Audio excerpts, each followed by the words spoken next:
Hello everyone, welcome back. Welcome back to another episode of the very amateur beginner pedalboard builder. So a while back, I made a video that I really wanted to buy this one pedal that Bill Wenzel from Chords of Orion demoed on his website. It was the TC Electronics Gold Stereo Delay pedal. So I purchased that pedal, and then I also purchased another Wampler Ego compressor, which was the Ego 76 compressor. So in the most recent video that I did, which is a few videos ago, I was talking about getting ready to kind of rebuild my pedal board a little bit. So it's all done. It's been done for a while, but I thought I'd walk you through with just some photographs of what I did, because I didn't film myself doing the work. So let me show you what I did. And again, for those of you that are pro pedal board builders, this is going to look probably very amateurish, but for me it's a big step up with cable management and things like that. And I'm doing the best I can because I just have to buy stock lengths of patch cords. I'm not making my own patch cords or anything like that. So follow along with me and check it out. Well, let's start with a look at my current pedal board. So you can see it's not bad, but it is a little messy. But I did have space to put the pedals that I wanted to put on. And of course here I'm putting the TC Electronics chorus pedal and the new Ego 76 compressor.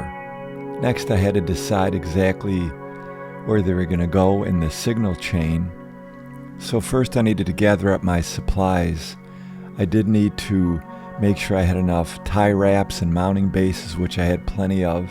But I did need to order a few more patch cords. Now I'm ordering patch cords from Vertex Effects, and I purchased all of these Megami 2314 patch cords, which come in various stock lengths, but you can see the connectors are very flat and small.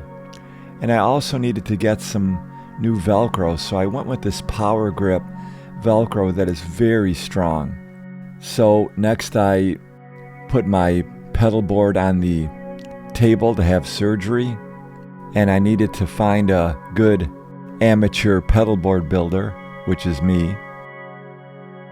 The next step was to remove the pedals that I needed to take off, and I did end up taking all of the pedals off.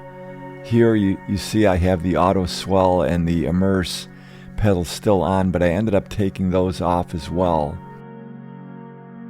And I peeled off all of the old Velcro. A couple of my pedals I did still have the rubber feet on them, so I took that all off, cleaned all the backs off, put new Velcro on the backs of all the pedals.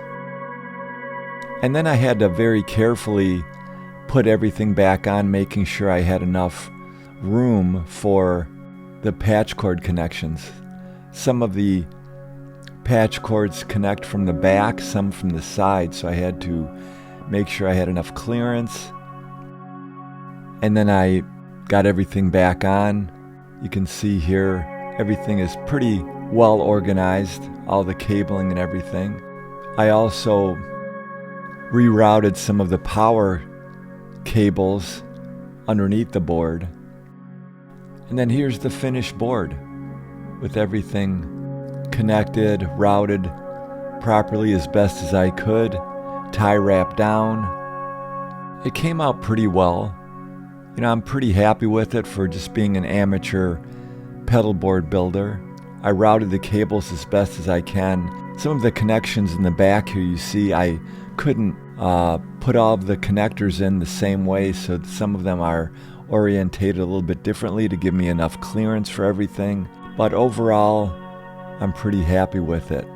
Much improved from the pedal board that I had before, at least the arrangement of the pedal board I had before.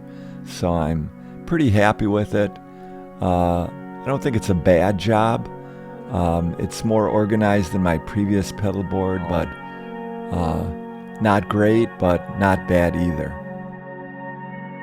All right, folks, I hope you enjoyed that. Please feel free to comment. Let me know what you think. Give me some constructive criticism.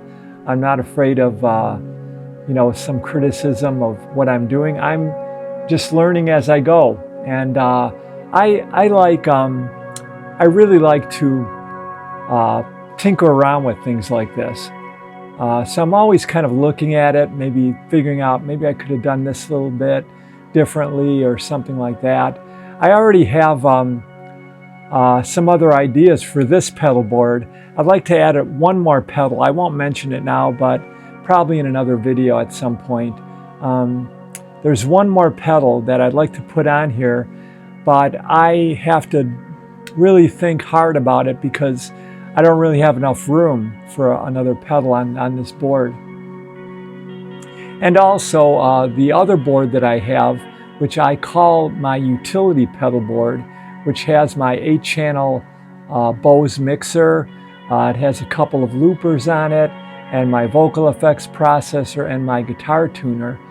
I have some ideas for trying to redo that. I'm thinking about buying at least one different looper. So I have to do a little bit more thinking about it and seeing if I can fit everything on the current Temple Audio board, which I think it's the Duo 24 board. And if I can fit everything else on there, I might have to go to a little bit bigger board. So stay tuned for that. Anyway, I hope you enjoyed this. Again, please comment, like the video if you like, and if you're not already subscribed, I would appreciate if you'd subscribe to this channel. Thanks a lot for watching, everyone. I'll see you next time. Bye-bye.